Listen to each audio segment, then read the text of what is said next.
Abdullah. Saya, ya. Apa yang kau buat hari ini? Bila aku tiada di rumah, kau langsung tidak pedulikan pelajaran kau. Sampai kau tidak tahu tulis. Surat nakoda Ahmad, orang siap itu. Banyak yang salah. Sudah aku betulkan.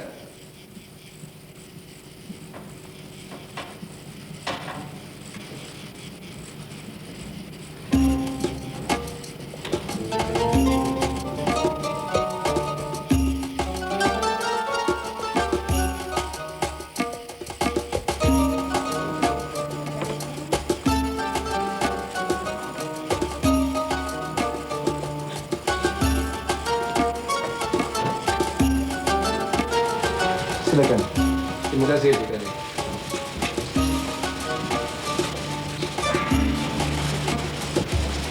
Apa aja Encik Ibrahim datang kemari? Begini, Cik Kadi. Saya adalah jurutulis Tuan Raffles, penolong setiausaha Kerajaan Pulau Pinang yang baru datang ke Melaka. Sebenarnya saya ditugaskan untuk mencari beberapa orang jurutulis untuk membantu saya. Saya diberitahu Encik Kadir boleh membantu saya. Di Melaka ini memang tidak ramai penulis yang mahir yang saya kenal. Kalau begitu, tidak banyak bezanya dari Pulau Pinang. Di sana juga tidak ramai yang tahu menulis. Tapi yang pandai mengaji Quran, ramai. Di Melaka ni, siapakah yang boleh saya ambil jadi jurutulis? Dua orang adik ipar saya, Lebay Ismail dan Muhammad. Mereka boleh menulis dengan baik. Anak saya Abdullah boleh baca Quran dengan baik. Dia juga tahu Jawi dan bahasa Melayu. Tahu bahasa Tamil dan Hindustani. Dia selalu bantu saya dalam surat menyurat. Tapi dia baru 14 tahun. Mungkin masih kecil untuk jadi jurutulis Tuan Raffles. Kecil atau besar tidak apa, Cik Kadir. Yang penting mesti dapat baca dan tulis dengan baik. Boleh saya lihat tulisan Abdullah? Boleh. Abdullah, Saya, ya. tunjukkan tulisan kau pada Encik Ibrahim. Baik, ayah. Okey. Terima kasih, ya.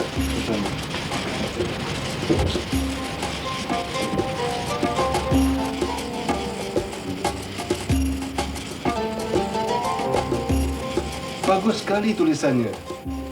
Boleh saya bawa surat ini kepada Tuan Raffles? Buat contoh, Tuan Raffles mau lihat sendiri tulisannya sebelum memilih jurutulis. Boleh. Silakan. Terima kasih. Dan tolong beritahu adik-adik ipar Cik Kadir, Tuan Raffles mau lihat sendiri kebolehan mereka. Insya-Allah akan saya beritahu mereka. Terima kasih sekali lagi Cik Kadir. Biar saya pergi dulu. Assalamualaikum. Waalaikumsalam.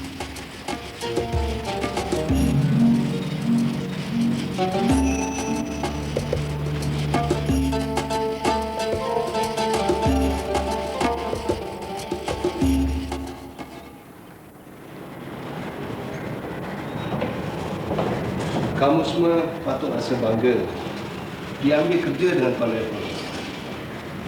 Kalau kerja baik, mungkin boleh ikut Tuan belayar ke luar negeri. Belayar luar negeri? Ya, tidak mustahil. Saya sendiri sudah pergi ke Benggala, Kolkata, ikut Mr. John Leyden. Pulang ke Pulau Pinang, saya ikut Tuan Raffles datang ke Melaka. Tuan Raffles sedang mencari bahan-bahan buat kajian. Dia juga ada rancangan untuk ke Tanah Jawa. Tuan, selamat pagi, Tuan. Selamat pagi. Tuan, mari saya kenalkan. Yang ini Encik Tambi. Di sana tu Encik Ismail Lebay. Yang depan saya ini Encik Abdullah. Dan yang ini Encik Muhammad Atif. Sila duduk. Terima kasih. Bagus. Saya gembira bertemu dengan Encik kerana membantu kerja saya. Encik Abdullah, Saya, Tuan. kamu amat muda tapi menulis dengan baik. Di mana kau belajar? Saya belajar dari ayah saya, Tuan. Encik Ibrahim ada beritahu saya ayah awak seorang jurutulis Mr. Farquhar dan Mr. Koek. Tidak ramai yang boleh membaca dan menulis Melayu. Hairan, bahasa Melayu amat penting di dunia sebelah ini. Mengapa banyak Melayu tidak mau belajar bahasa dia sendiri? Mereka tidak puasa, Tuan. Kerana mereka dah boleh cakap Melayu, jadi mereka rasa tidak perlu belajar lagi. Tapi ayah saya lain, Tuan. Ayah saya suruh saya belajar bahasa Melayu. Saya ada belajar juga dengan orang Melayu asal. Datuk Astor dan Datuk Sulaiman, orang bangsawan. Saya berjalan berbatu-batu ke rumah mereka. Tuan, boleh saya tanya Tuan satu perkara? Tanya apa-apa saja. Tuan boleh bercakap Melayu dengan baik. Dari mana dan dengan siapa Tuan belajar? Saya belajar bahasa Melayu membaca buku dalam pelayaran kapal dari England ke Pulau Pinang dalam tahun 1805. Dalam pelayaran kapal dari England ke Pulau Pinang, belajar beberapa bulan saja Tuan sudah pandai? Ya, tidak susah belajar kalau minat dan sungguh-sungguh. Masa di Pulau Pinang, Encik Ibrahim banyak menolong saya dan saya sudah boleh baca kitab Melayu. Saya pun boleh cakap Perancis. Encik pun boleh belajar bahasa Inggeris.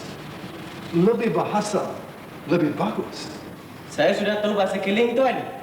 Memang adat dalam negeri Melaka ini, setiap anak orang baik-baik dan orang kaya belajar bahasa Keling, bahasa Hindu. Kerana di sini penuh sesak dengan saudagar-saudagar Keling yang kaya berniaga di Melaka ini, Tuan. Tapi sekarang, saya juga mau belajar bahasa Inggeris pula. Bagus, bagus. Encik-encik semua, selain daripada menulis surat, salin kitab dan manuskrip, saya mahu awak tolong saya mencari barang-barang. Encik Ismail, Ya, Tuan. saya mahu kamu pergi ke hutan dan mencari daun-daun, bunga, cendawan, lumut-lumut dan lain-lain di Melaka ini dan bawa di sini. Yang segar atau yang mati, Tuan? Dua-dua pun boleh. Yang masih kecil, masih putih. Dan juga buah-buahan. Saya mau simpan dan bikin lukisan. Baik, Tuan. Encik Muhammad, Tuan, awak boleh cari binatang-binatang liar di hutan. Seperti kera, rusa, monyet dan lain-lain. baik, Tuan. Encik Abdullah, Saya, Tuan. saya mau awak pergi ke laut, cari ikan, siput, kerang, remis dan apa sahaja. Faham? Faham, Tuan. Yang lain, terus menulis. Baik, Tuan.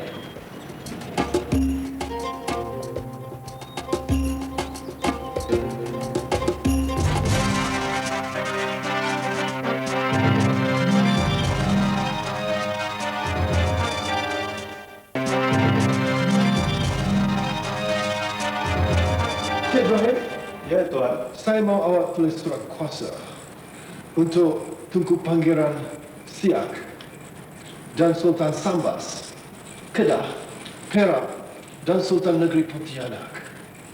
Boleh, Tuan. Oh ya, dan jangan lupa tulis surat ke Yang di-Pertuan Muda Riau untuk minta sokongan dan bantuan untuk rancangan kita. Baik, Tuan. Encik Abdullah, Saya, Tuan. ada terima surat dari Lord Minto di Kolkata. Belum, Tuan. Petang semalam ada sebuah kapal membawa kurang 300 orang supai.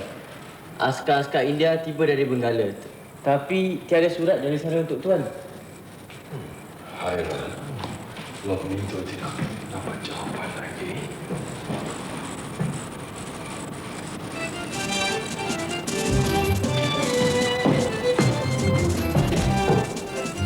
Kenapa dalam toilet? Apa yang tu?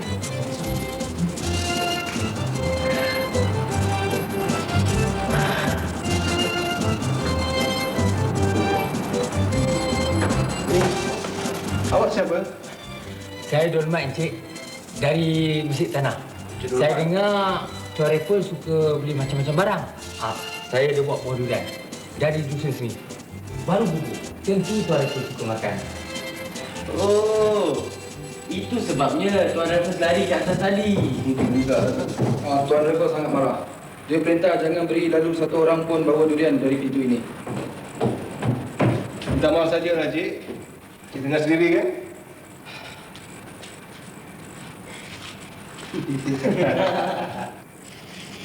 Anak saya 2 tidak, 3 pun tidak. Hanya seorang saja, Tuan. Dia seperti biji mata saya. Saya tak mahu dia ikut Tuan pergi ke negeri Betawi. Tuan takut dia akan mati? Bukan sebab itu, Tuan. Abdullah masih budak-budak. Dia belum pernah berpisah dengan ibu bapa. Lagipun saya dengar di Betawi itu terlalu banyak penyakit. Saya tak sampai hati nak lepaskan Abdullah pergi, Tuan. Baiklah, Tuan. Nanti kalau berumur, mungkin saya balik kemari. Dan Abdullah saya bawa pula.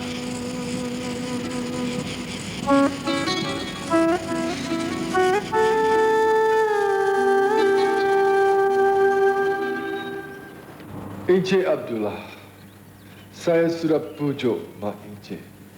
Tapi dia masih tidak benarkan Encik ikut saya. Tapi saya nak ikut Tuan melayani kapal Lok Minto. Lagipun pakcik saya Ismail Lebay juga pergi. Boleh juga tolong tengok saya, Tuan. Tuan, saya rasa macam nak lari dari rumah untuk ikut Tuan pergi. Saya memang suka kalau Encik ikut saya. Boleh membantu kerja saya. Boleh tengok cara hidup yang berbeza. Tapi Encik mesti jadi anak yang baik. Betul kata Tuan Abdullah. Awak mesti dengar cakap ibu bapa. Tapi saya nak ikut Tuan dan Puan. Banyak yang saya sudah belajar dari Tuan. Masih banyak lagi yang belum saya tahu. Lagipun, saya dah anggap Tuan dan Puan seperti ibu bapa saya sendiri. Jangan sedih.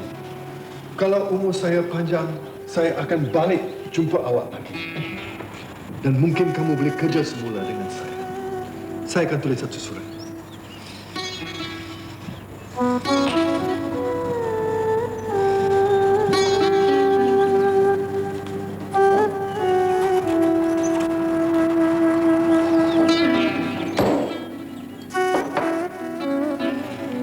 Jaga surat ini baik-baik. Kalau ada orang Inggeris cari Encik untuk bekerja atau belajar bahasa Melayu, bagi surat ini. Ini RM30. Hadiah dari saya. Terima kasih, Tuan. Abdullah, ini dari saya. Terima kasih, Puan.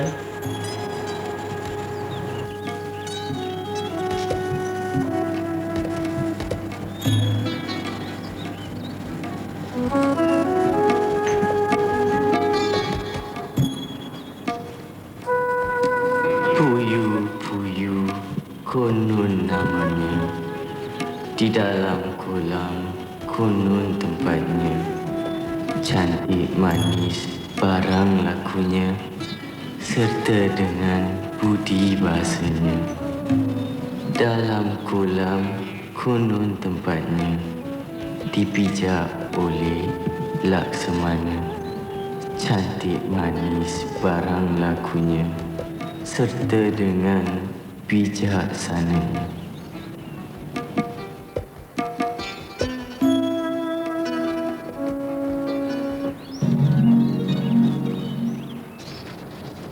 Kemana kau pergi beberapa minggu ni, Dola?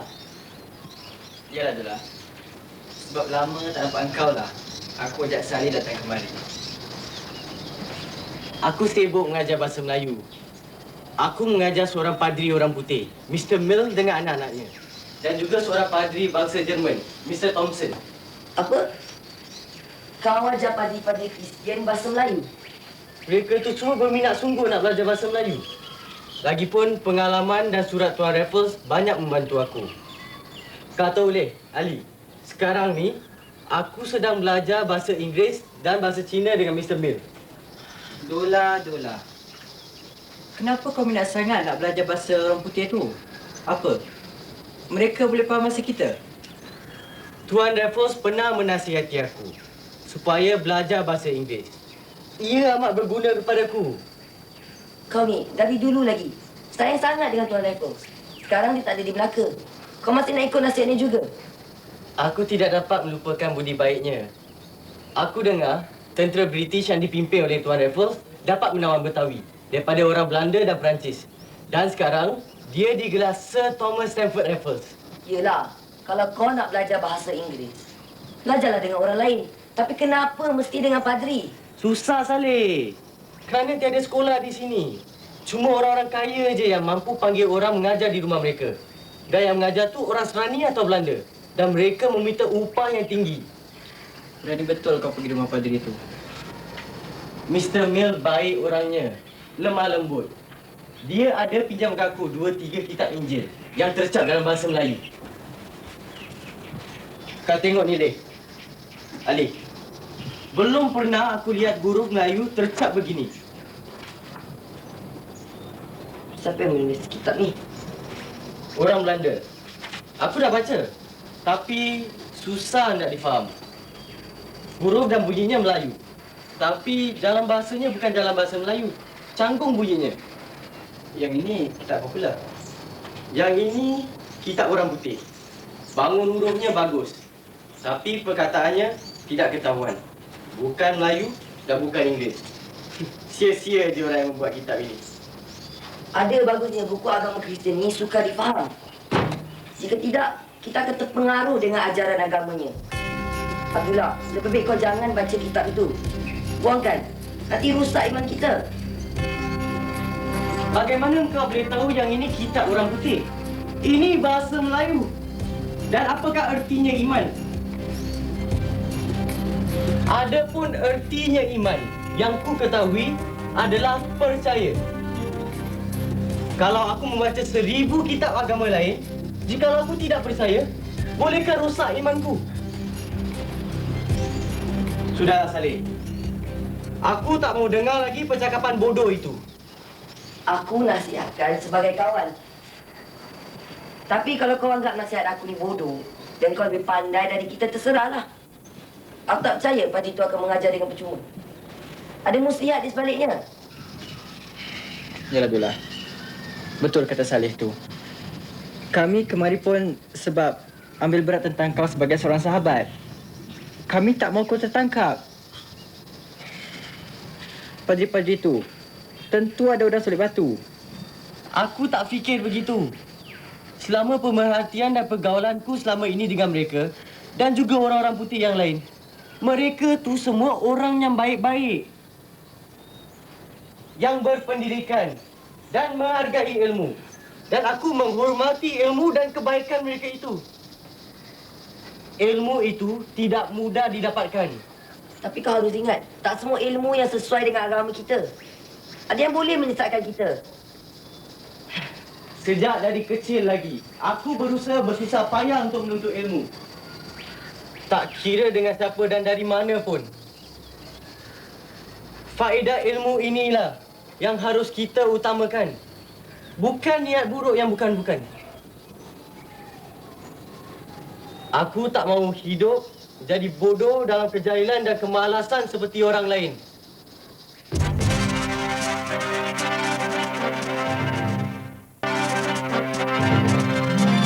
Sebenarnya kami berpanggil ini kerana meminta oleh Abdullah supaya menerangkan kepada Tuan hal sebenarnya.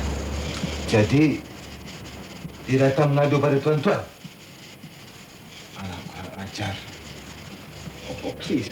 Abdullah seorang yang pandai dan pekerja yang rajin. Tuan Syih, harus bangga mempunyai anak seperti itu. Memang saya bangga. Tetapi orang-orang kampung kata dia sudah jadi Kristian. Bekerja dan berkawan baik dengan padri. Saya tidak peduli. Kerana saya tahu dia mengajar dan juga belajar dari tuan-tuan. Tapi mereka kata anak saya sudah melampau. Mau Kristiankan anak-anak mereka. Disuruh belajar di Anglo-Chinese School. Saya tentu marah. Orang kampung panggil anak saya Abdullah Padri. Memang saya ada minta tolong Abdullah supaya galakkan anak-anak Melayu belajar di Anglo-Chinese School itu. Mereka boleh belajar jadi yang pandai, kerja yang baik, bukan jadi Kristian. Mereka bebas memilih mana agama mereka suka. Kami tidak paksa mereka tukar agama. Itu bukan cara kami. Ya, Tuan Abdul Kadir. Saya tidak fikir anak Tuan ikut cakap orang. Dia ada prinsip yang kuat dan berfikir betul. Dia tidak suka saya tukar hukum bahasa Melayu seperti bahasa Inggeris. Dia tidak mau ajar saya selagi saya tidak ikut cakap dia. Dia seorang munshi yang baik. Saya cukup hormat dia. Janganlah Tuan susah dari hal Tuan punya anak. Saya orang boleh peliharakan baik-baik. Setiap hari dia belajar, dia pandai bahasa Inggris dan bahasa Melayu. Dalam Melaka dia orang ada fikiran boleh belajar dan jadi guru. Dia juga sudah belajar alat cetak dari Mr. Medhurst. Belum ada orang Melayu tahu guna alat cetak. Encik jangan peduli cakap-cakap orang bodoh. Mereka jelas sama Abdullah bercakap dengan orang putih. Memang betul kata Tuan. Kita tidak boleh mendengar hasutan orang. Kalau kita dengar kata mereka, hidup saya dan anak saya akan terus mendapat susah. Suatu hari nanti mereka akan tahu dan berubah. Yang penting sekarang ialah masa depan Abdullah sendiri. Tuan Syekh Abdul Kadir, bukankah sudah masanya Abdullah kahwin? Sudah lama saya fikirkan hal itu. Dia sudah bertunang lebih 2 tahun. Saya dan isteri saya sudah tua. Kami ingin lihat Abdullah kahwin. Saya pernah tanya Abdullah. Saya tahu dia akan mendengar nasihat saya. Aturkan perkahwinan secepat mungkin. Perbelajarannya jangan bimbang. Saya akan bantu kerana Abdullah seperti anak saya sendiri. Ya, Tuan. Kami boleh beri wang untuk perkahwinan Abdullah. Rumah ini boleh buat lebih bagus. Kami boleh panggil tukang Cina, jadikan rumah ini lebih cantik. Kalau mau kerusi meja yang lebih bagus, boleh ambil dari rumah kami. Pembantu-pembantu rumah kami akan tolong siapkan makanan untuk jamuan. Terima kasih Tuan Thompson. Terima kasih Tuan. Terima kasih. Sungguh baik hati tuan-tuan berdua.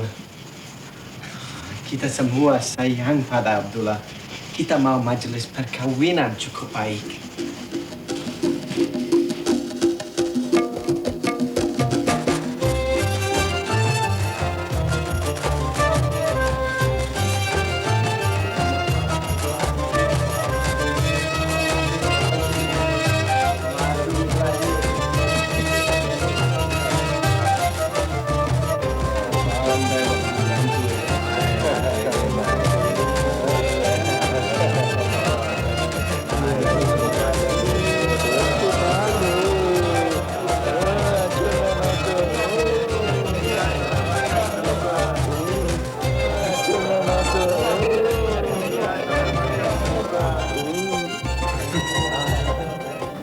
Congratulations, Abdullah.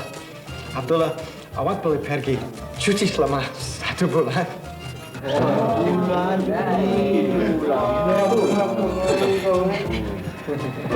Terima kasih, Mr. Miller.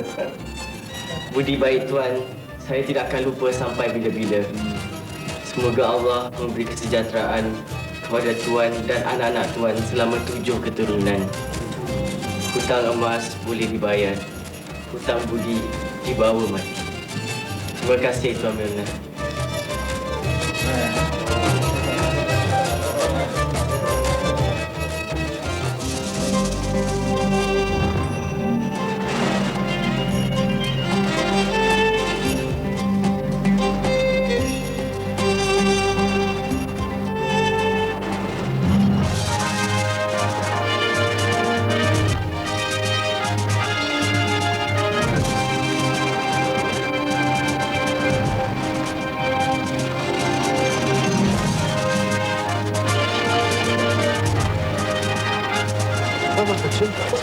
Selamat datang, Tuan. Sebenarnya, saya cari satu tempat baik untuk dibikin negeri.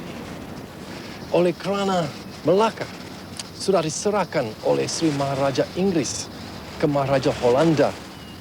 Tuan Fakuha dan saya sudah melihat Tanjung Jati di Siak, Daik, Johor dan Karimun. Tapi tidak ada tempat yang sesuai. Kompeni Inggeris rasa Singapura boleh jadi satu negeri yang baik.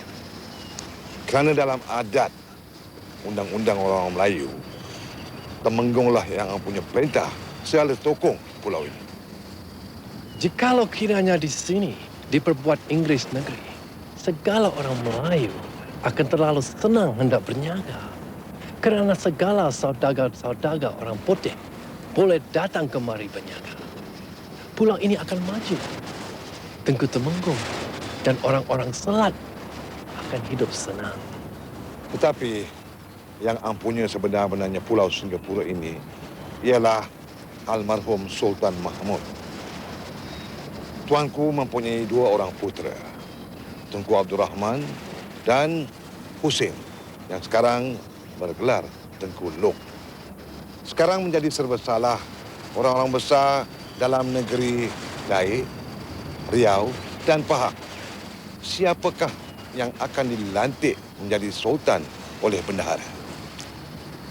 Bukankah Tengku Puteri isteri marhum Sultan Mahmud yang pegang tu alat kerajaan?